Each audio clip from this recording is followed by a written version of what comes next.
Shalom Jemaat Surabaya City Blessing. Berikut adalah pengumuman Blessing Center hari ini.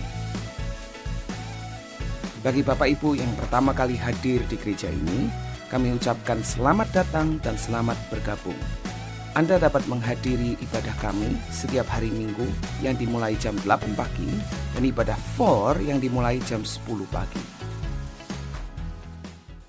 Untuk informasi carousel, konseling, baptis, dedikasi, atau untuk didoakan, Anda dapat menghubungi kami Blessing Center melalui nomor WA 0898 1333 789. Sekali lagi 0898 1333 789. Sekian pengumuman Blessing Center hari ini. Tuhan Yesus memberkati. Silakan duduk kembali, Bapak Ibu Saudara sekalian yang terkasih. Terima kasih untuk tim Praise and Worship, khususnya yang lagu terakhir itu sudah sesuai atau memudahkan saya untuk masuk ke dalam tema khotbah hari ini yang berjudul Tahun Baru, Hati yang Baru. Puji Tuhan. Saya percaya kita semua sangat exciting, bersuka cita, makanya kita kok ngucapin selamat Natal ya, dan selamat Tahun Baru. Tahun Baru ini selalu identik dengan memang awal yang baru ya, karena kita sering memulainya juga dengan sebuah rencana, pengen punya resolusi baru, rencana baru, target yang baru. Nah, tetapi sesuai dengan kalimat ini, sebetulnya ada sesuatu yang baru yang Tuhan ingatkan, karena Tuhan mau kita memiliki hati yang baru. Ayat yang saya ambil dari Yeskiel 36 ayat 26 berbunyi demikian. Kamu akan kuberikan hati yang baru dan roh yang baru di dalam batinmu. Dan aku akan menjauhkan dari tubuhmu hati yang keras dan kuberikan kepadamu hati yang taat. Tuhan memang menjanjikan hati yang baru. Kapan kita punya hati yang baru? Saya percaya kita punya hati yang baru saat kita menerima Tuhan Yesus sebagai Tuhan dan Juru Selamat. Mengakui Dia sebagai satu-satunya Allah yang menebus dosa kita. Oleh sebab itu di dalam ini ada satu yang baru. Yaitu Roh Allah, Roh Kudus diam di dalam diri kita. Karena kita sebetulnya adalah pribadi yang memang kelihatannya punya tubuh jasmani, tetapi sebetulnya kita diciptakan roh. Nah, yang sesuatu yang baru di sini, ini perlu tetap dipertahankan menjadi baru. Oleh sebab itu kalau hari ini mungkin kebanyakan di tempat ini, oh aku udah terima Tuhan, aku percaya kepada Tuhan. Apakah hatimu baru? Yes. Hati kalian, hati Bapak Ibu sekalian sudah diganti oleh hati yang dulunya keras. Hati yang tidak bisa berhubungan dengan Tuhan karena dosa yang memisahkan. Tetapi hati ini tetap harus senantiasa menjadi baru. Ini firman Tuhan menjanjikan selalu supaya kita memperbarui hati kita. Karena apa? Ada ayat yang mengatakan, jagalah loh hati itu dengan segala kewaspadaan. Jadi yang Tuhan berikan hati yang baru itu juga harus dijaga. Karena apa? Dari situ terpancar segalanya, segala kehidupan. Saya teringat waktu saya menerima mobil, ya saya punya mobil yang baru ini, ya mobilnya baru, Grace, bagus nggak? Bagus. Semuanya baru. Ada bedanya beli mobil yang baru dengan mobil yang second. Ini yang baru. Tetapi untuk supaya mobil itu selalu staminanya, bagusnya, enaknya. Karena saya tahu dengan berjalannya waktu, mobil ini butuh diservis, butuh ganti oli otomatis, butuh ganti segala macam gitu. Kadang sign-nya bisa macet, kamera bisa banyak. Tapi apakah ini mobil yang baru? Baru. Nah, demikian juga kita. Kadang nyetir aja bisa arahnya, kita majunya lurus, setirnya lurus, kalau yang punya mobil ngerti. Tapi ada tendensi, kok mobilnya tuh nyelonongnya mau ke kiri atau ke kanan, mesti disetel lagi. Ya, namanya balancing spur atau apa begitu. Nah itu tuh mobil. Kita punya hati yang Tuhan bilang, kita mesti senantiasa menjaganya. Ada sebuah firman Tuhan yang mengatakan, di mana hartamu berada, di situ juga hatimu berada. Hati itu penting loh. Ya, kenapa? Ternyata hati ini mengikuti apa yang kita prioritaskan. Makanya kenapa saya bilang, kalau mobil aja perlu disetel, hati juga perlu dikoreksi, disetel ketika fokusnya mulai bergeser. Kenapa hati penting? Ada satu lagi ayat. Ayat ini mengatakan orang yang baik mengeluarkan barang yang baik dari perbendaharaan hatinya. Hatinya yang baik. Dan orang yang jahat mengeluarkan barang yang jahat dari perbendaharaan yang jahat. Karena yang diucapkan mulutnya meluap dari hatinya. Istilahnya kondisi hati ini ternyata mempengaruhi, menentukan apa yang kita katakan, apa yang kita perbuat. Ini tapi semuanya dari perbendaharaan hatinya. Ternyata nggak cuma gereja yang butuh bendahara, ya. Hati itu banyak hal. Yang jadi bendahara itu siapa? Ya diri kita yang mesti ngatur, ya. Kalau ada yang baik, puji Tuhan, yang baik, yang benar sesuai dengan firman Tuhan. Tapi banyak hal, barang yang jahat dari perbendaharaan yang jahat. Kita nggak merasa sih. Saya merasa kita nggak merasa ya kalau kita ini jahat-jahat banget. Paling enggak saya nggak merasa jahat-jahat banget, enggak. Sehingga kalau saya baca ayat 1 ini, ada satu ayat ya. Hati manusia, hati manusia, saya nggak catat. Itu dikatakan lebih licik. Hati lebih licik daripada segala sesuatu. Saya baca ayat itu. Itu ada di Yeremia 17, saya bilang, oh itu bukan saya. Memang banyak orang licik, ya, suka nipu sana, nipu sini. Seakan-akan tidak ada yang aman di dunia ini. Uang di bank yang harusnya aman bisa dibobol. Ya. Motor udah dikunci bisa hilang. Kita pencet WhatsApp salah, pencet link, hilang. Wah, kok kayaknya orang tuh pada licik semua, penipu semua. Saya berpikir benar, hatinya orang itu lebih licik. Ya. Nah, tetapi ayat selanjutnya itu berkata demikian. Tapi hatinya itu, orang yang licik itu sudah membatu. Siapa yang dapat mengetahuinya?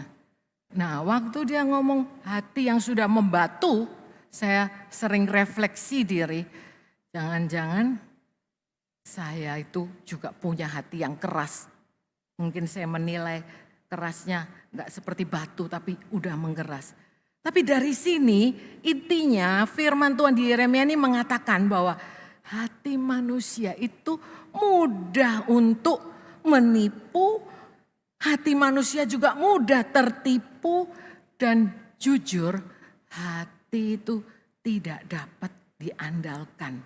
Oleh sebab itu makanya perlu hati hati yang baru senantiasa.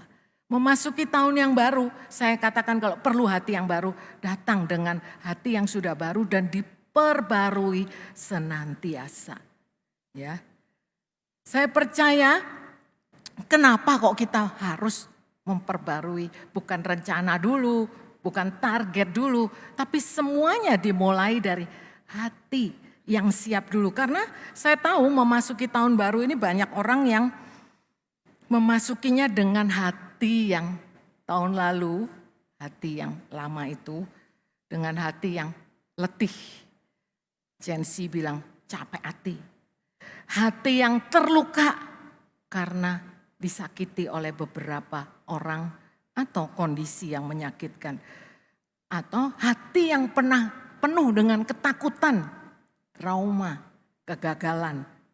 Atau hati yang masih terikat dengan segala sesuatu yang tidak baik, yang tidak sesuai firman Tuhan. Yang demikian itu membuat susah untuk kita melangkah ke depan. Oleh sebab itu, saya sebetulnya melanjutkan khotbah dari minggu lalu yang berjudul Tahun Baru, Masalah Baru, tapi Tuhan tetap sama. Tuhannya sama. Makanya kita juga mesti punya hati yang sama, hati yang baru. Nah, ada 3 hal kenapa kita punya hati yang baru dan perlu hati yang baru. Yang pertama, karena hati yang baru itu menghasilkan iman yang baru. Kadang kita percaya ya, kita itu orang yang beriman, betul. Kita punya iman ya. Iman itu dasar dari segala sesuatu yang kita harapkan, kita tahu iman gitu. Tetapi seringkali kita nggak bisa percaya. Kalau ngalamin sesuatu ya, kita tuh udah mulai goyah yang saya katakan. Kalau yang lama hatinya masih penuh dengan kegagalan, trauma, ketakutan, kekhawatiran, kepanikan ya. Gak ada damai sejahtera, gak ada sukacita. Nah, firman Tuhan kan katakan umat Tuhan itu harusnya adalah orang yang hidup dengan iman. Itu orang yang percaya meskipun gak melihat. Nah, hati yang baru inilah yang membuat kita mampu mempercayai, meyakini ya apa yang kelihatannya gak mungkin. Kita percaya. Kita percaya karena satu hal, kita ngandelinnya, kita percaya gini, kalau Tuhan yang berfirman, saya bisa percaya. Kalau saya percaya berarti saya bisa tenang dong, saya bisa damai.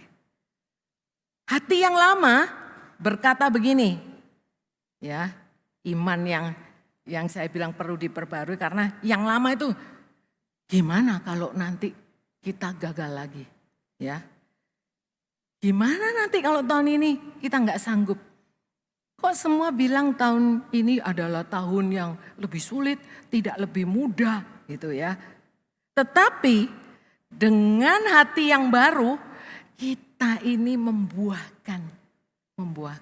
Bukan yang dibuat-buat. Aku harus percaya tapi membuahkan. Buahnya adalah sekarang kita mampu berkata, aku percaya karena Tuhan berfirman, Tuhan menyertaiku. Sulit, ya sulit. Tetapi Mazmur 23 katakan, Tuhan adalah gembalaku, takkan kekurangan aku. Nanti ayat-ayat selanjutnya, ini kan ayat yang seringkali hanya diimani dan diresapi waktu orang meninggal. Penguburan pemakaman ya, sekalipun aku berjalan dalam lembah kekelaman, aku tidak takut bahaya. Seringkali itu adalah untuk kita. Memasuki tahun berapapun, apapun yang dikatakan orang kelam, tidak perlu takut bahaya karena ada iman yang diperbarui. Hati yang baru menghasilkan iman. Iman datangnya dari pendengaran firman Tuhan. Sekarang kalau dengar firman Tuhan masuk. Oh ini, kalau dulu terima firman Tuhan waktunya firman Tuhan ditaburkan, dulu yang di sini nggak ada, bisa ngantuk. Bahkan ada orang bilang, kalau nggak bisa tidur setel aja khotbah nanti pasti ngantuk. Ya puji Tuhan lah, daripada minum obat tidur, mending dengerin khotbah, nggak apa-apa sih. Tuhan nggak tersinggung. Kalau saya khotbah Bapak Ibu semuanya tidur, saya masih tersinggung. Kalau semuanya tidur, kalau 1-2 nggak apa-apa. Mungkin tadi malam nggak sempat tidur. Tapi Tuhan nggak pernah tersinggung. Karena Tuhan tahu, ini dia. Firman itu bagaikan pedang yang bermata dua. Menembus, memisahkan roh dan jiwa. Firman itu perlu loh. Saat kita ngadepin sesuatu, orang bilang ini nggak mungkin. Tapi tiba-tiba ada firman di sini.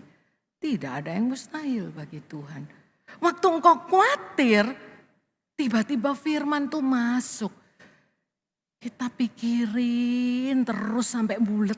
Tidak membuat situasi membaik. Bagaimana kalau kita menyerahkannya kepada Tuhan sambil berkata, aku tidak khawatir.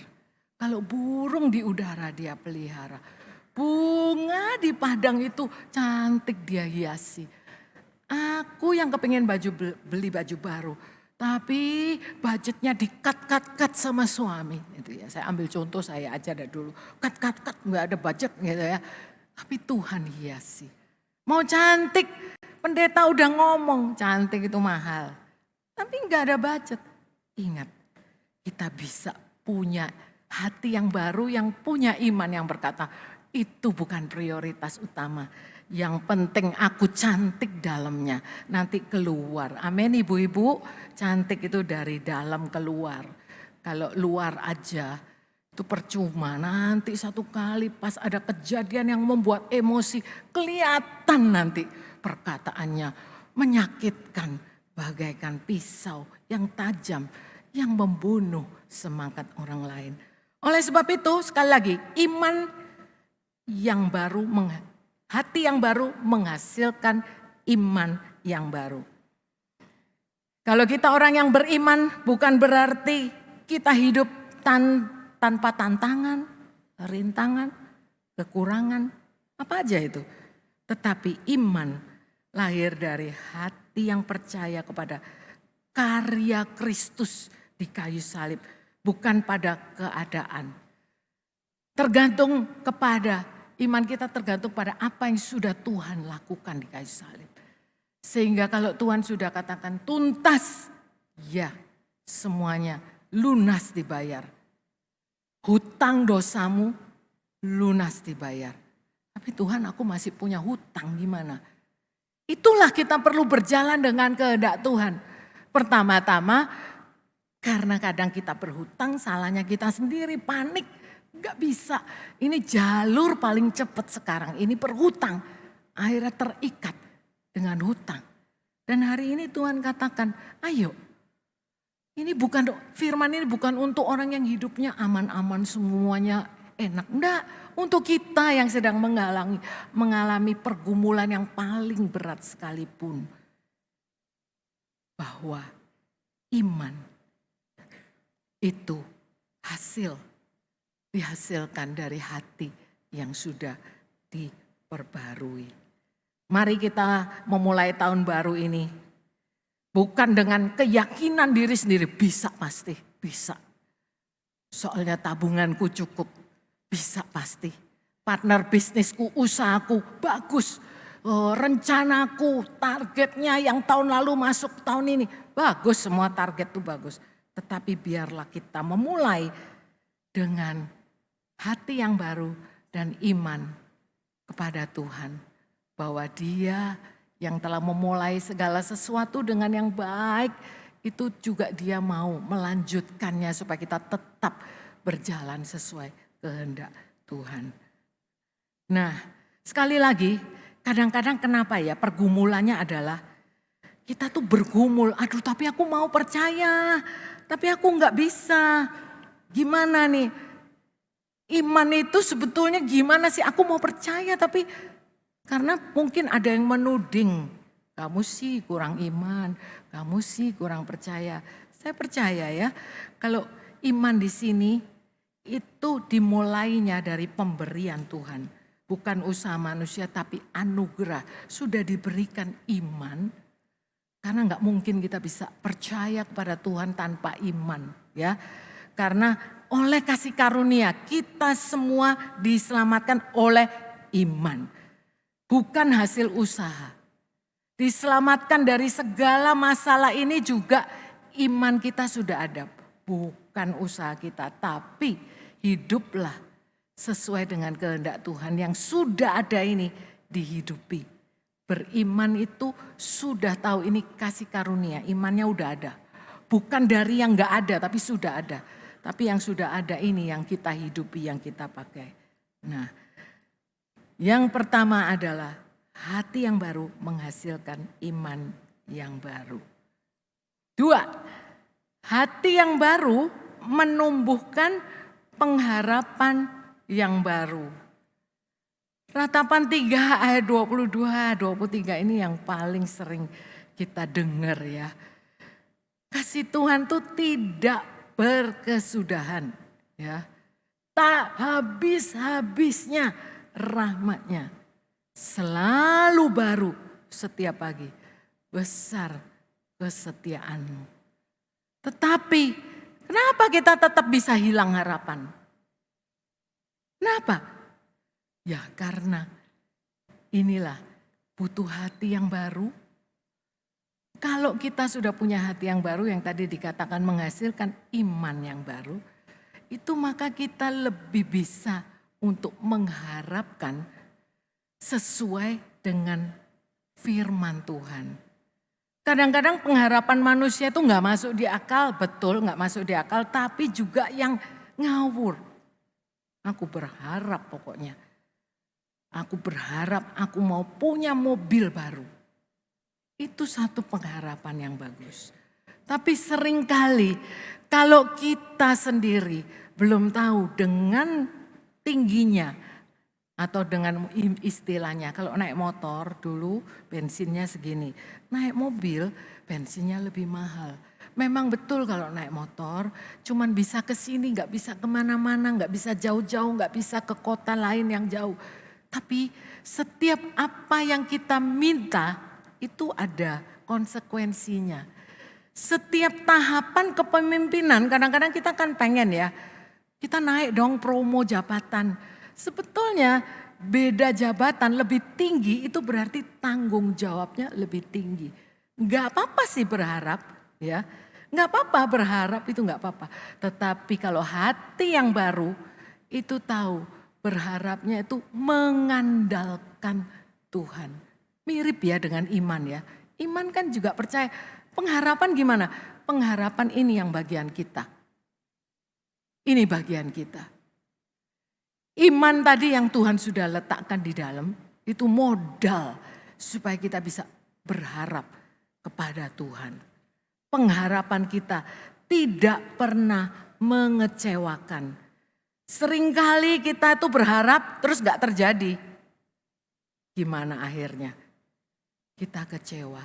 Tetapi pengharapan yang saya katakan di sini membuat kita punya semangat untuk memasuki tahun yang baru meskipun kondisinya itu tidak baik-baik saja. Ada ayat yang mengatakan gini, sebetulnya untuk menghancurkan seseorang itu gampang. Ambil aja semangatnya. Kalau dia udah gak punya semangat, hancurlah orang itu. Kalau seseorang tidak punya lagi semangat, ya, tidak punya harapan berarti. Dia akan berpikir ngapain gitu loh. Ngapain? Nggak mungkin gitu. Nggak mungkin terjadi. Ngapain? Udah dicoba juga. Ayo berharap. Berharaplah kepada Tuhan. Karena Dia yang telah menyediakan segala sesuatu baru loh. Kasih setia Tuhan baru. Harapan membuat kita semangat bisa melangkah ke depan. Saya percaya seorang anak kecil aja kalau dikatakan besok kita liburan, kita akan pergi jalan-jalan. Atau kita akan beli mainan, orang tuanya mengatakan demikian. Dia berharap-harap dengan sukacita. Tidak sabar menunggu kapan besok itu. Kalau janjinya minggu lalu, setiap hari terasa lama. Kenapa? Dia punya pengharapan. Dia tahu kalau orang tuanya berkata mau pergi, mau beli. Itu berarti akan terjadi. Nah, inilah masalahnya. Karena manusia pernah berharap dan tidak terjadi, maka lebih baik enggak berharap. Karena lebih menyakitkan waktu berharap tapi enggak dapat. Benar? Kita sering dengar gitu. Coba kita belajar firman Tuhan. Berharap bagian kita karena kita sudah punya hati yang baru. Kita bisa melihat gambaran Tuhan sebagai Bapa yang baik. Sebagai kan anak kecil yang lihat, oh ya papanya janjikan, aku berharapnya, oh ya iya. Waktu anak-anak dijanjikan minggu depan papa beli mainan. Dia sudah berharap dengan sukacita dan gambaran mainan itu sudah di dalam pikirannya. Hatinya juga udah, nanti kalau aku punya mainan ini, aku akan, aku seneng.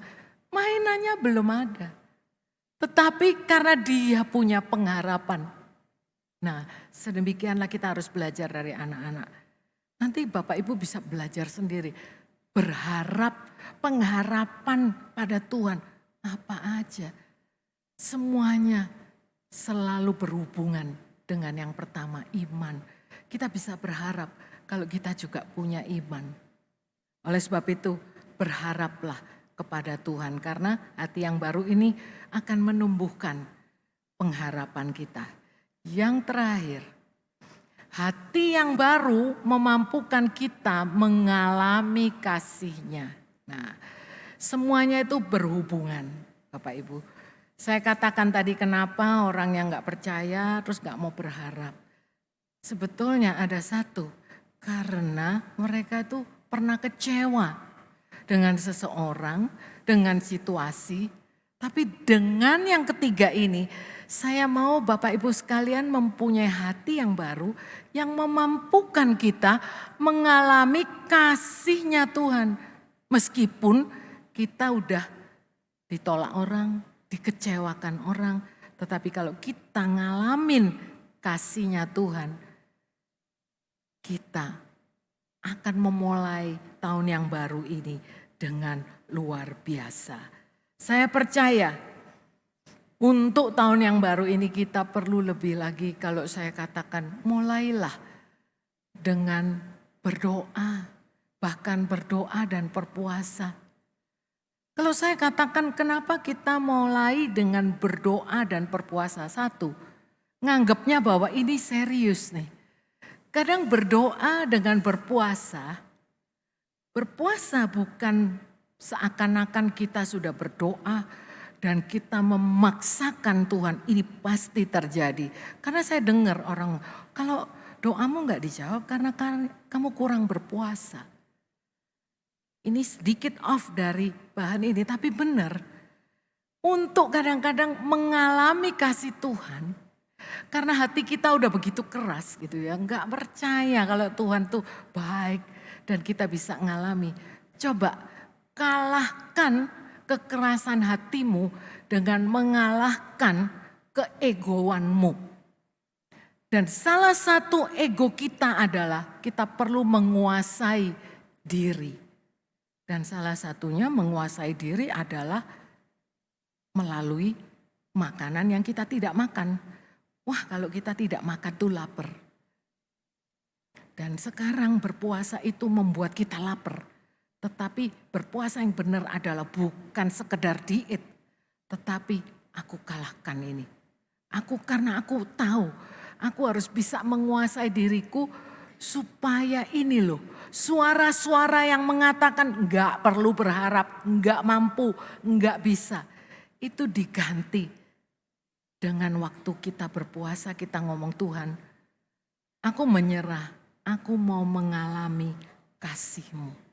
Aku mau mengalami betapa, besarnya kasih Tuhan yang dikatakan begitu tinggi, begitu dalam, begitu lebar, tak terselami. Karena kita belum ngalamin kasih yang demikian.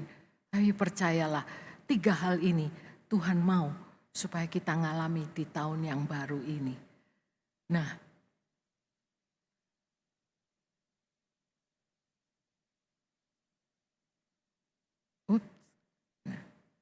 tadi ya. Nah, menerima hati yang baru itu sama artinya kita udah terima dulunya, terima Tuhan. Tetapi juga hati yang baru itu yang membuat pikiran menjadi baru. Dan memahami juga hati yang baru itu membuat kita punya kebenaran, kepekaan, pengertian rohani yang jelas. Jadi setelah 3 hal ini saya kembali ya, kenapa kok tahun baru saya memperkenalkan bukan untuk ayo rencana yang baru tapi hati yang baru, karena menerima hati yang baru ini nanti akan membuat kita punya pikiran ya. Pikirannya bisa beda. Pikirannya bisa lebih fokus, bisa lebih jelas. Pikiran ini bisa logik, gak ngawur, bisa memprioritaskan gitu. Terus bisa memahami yang mana yang kebenaran firman Tuhan, ya, karena yang baik itu belum tentu kebenaran firman Tuhan. Kadang-kadang kita perlu bisa lebih peka memahami mana yang baik, tapi kalau ada yang lebih baik dan yang terbaik, dan itu butuh kepekaan dan pengertian rohani yang jelas. Anak-anak Tuhan di tempat ini, makanlah firman Tuhan. Mulai besok, renungan di dalam grup jemaat itu ada 2. Kalau pagi hari akan diberikan oleh Pastor Hari, saya tahu renungan oleh Pastor Hari itu padat ya, dengan satu firman yang menguatkan iman saudara. Pengajaran yang benar-benar memang daging. Dan itu diperlukan kalau mau bertumbuh. Tetapi tahun yang baru ini juga saya menambahkan yang sore, saya akan berikan renungan yang kedua. Yang mungkin bisa sama serupa. Tapi kenapa ada 2? Ya, lebih banyak Bapak Ibu memakan firman lebih baik. Itu adalah pilihan Bapak Ibu sekalian. Saya percaya melalui firman Tuhanlah pikiran kita juga diperbarui. Supaya kita bisa mampu menyerap firman Tuhan dan mempraktekkan. Apa artinya kita membaca, merenungkan, tapi tidak bisa mengaplikasikan dalam hidup sehari-hari. Yang kedua, ada ayat yang saya mau bagikan. Ayat ini juga sudah dibahas di khotbah minggu lalu. Ya, tapi hari ini saya mau bahas bahwa 1 Petrus 1 ayat 13 dan 14 yang saya ambil dari terjemahan TSI. Berbunyi demikian, jadi bersiaplah, berjaga-jagalah dan kuasailah dirimu masing-masing. Taruhlah harapan sepenuhnya pada Allah Bapa yang akan menunjukkan kebaikan hatinya kepada kita ketika Kristus Yesus menyatakan dirinya. Hendaklah kamu hidup sebagai anak-anak Bapa yang taat kepadanya. Janganlah kamu mundur lagi untuk memuaskan keinginan hawa nafsumu yang lama. Dulu kamu hidup seperti itu karena belum mengenal Allah. Tetapi sekarang kita yang sudah mengenal Allah, kita yang hatinya sudah punya hati yang beda, hati yang baru, yang dulu batu sekarang hati yang baru. Tapi di sini dikatakan siap-siap, tapi jaga kuasailah hatimu. Karena apa yang di hati mempengaruhi apa yang di pikiran. Dan apa yang di pikiran mempengaruhi nanti apa yang akan kita rencanakan, apa yang akan kita lakukan. Benar firman itu. Berharap, yes. Taruhlah pengharapanmu itu. Betul ada goal, ada target. Setiap apa yang kita buat rencana itu, kita serahkan, berharap kepada Tuhan. Sepenuhnya kepada Tuhan. Meskipun kita yang bikin rencana itu mesti kita yang bikin. Yang nulis rencana, yang mesti mikir itu kita. Tetapi kita tetap menaruh harapan kepada Dia sepenuhnya. Dan dikatakan bahwa jangan mundur tahun baru ini. Jangan mundur, tetap maju. Ya. Mundur bisa berarti ya saya mau jalan di tempat itu termasuk kemunduran. Ya. Karena dunia tetap berjalan. Kalau kita jalannya tidak maju, ya, kita bisa kadang-kadang mundur. Maju 2 langkah, mundur selangkah, masih ada 1 langkah maju. Maju 5 langkah, tiba-tiba jatuh, mundur sedikit tapi tetap maju. Tapi jangan mundur. Jangan mundur jiwamu. Ya. Kan banyak orang jangan mundur rohaninya. Sebetulnya di dalam hati kita, roh kita tergantung jiwa. Jiwa itu pikiran, perasaan, kehendak. Jangan mundur, apa yang di hati itu intim dengan Tuhan, jangan mundur. Jangan mundur imanmu, jangan mundur pengharapanmu dan jangan mundur dari kasih-Nya Tuhan. Jangan ngikutin apa yang ada di pikiran yang mengikuti hawa nafsu. Tetapi kita peka, ikuti apa kata firman. Akhirnya saya tutup. Kerinduan utama dari orang yang sudah diperbarui hatinya, orang kalau sudah diperbarui itu berarti murni hatinya, adalah ini kalau dirangkum satu, pengennya cuman mengalami hadirat Tuhan. Tadi yang sebelumnya itu, yang panjang tadi, itu ada kata-kata di bawahnya, bisa sebelumnya satu, sebelumnya saya lupa untuk membacakan, bisa mundur satu. Nanti, nah dikatakan tadi ya, yang tadi ayat saya punya yang saya ringkas lagi. Sebetulnya menjaga hati dimulai dari disiplin pikiran dan pengharapan yang benar. Pikiran ini masuk dari mana-mana. Pikiran tuh begitu banyak. Tiap hari pikiran kita tuh banyak yang masuk. Ada yang baik, ada yang netral, ada yang enggak baik, ya. Dan karena begitu banyaknya perlu disiplin. Menjaga hati dimulai disiplinnya jaga pikiran. Dan pengharapan yang benar. Itu yang tadi saya lupa bacakan. Saya percaya bahwa kita memang mau memulai tahun baru ini dengan hati yang baru.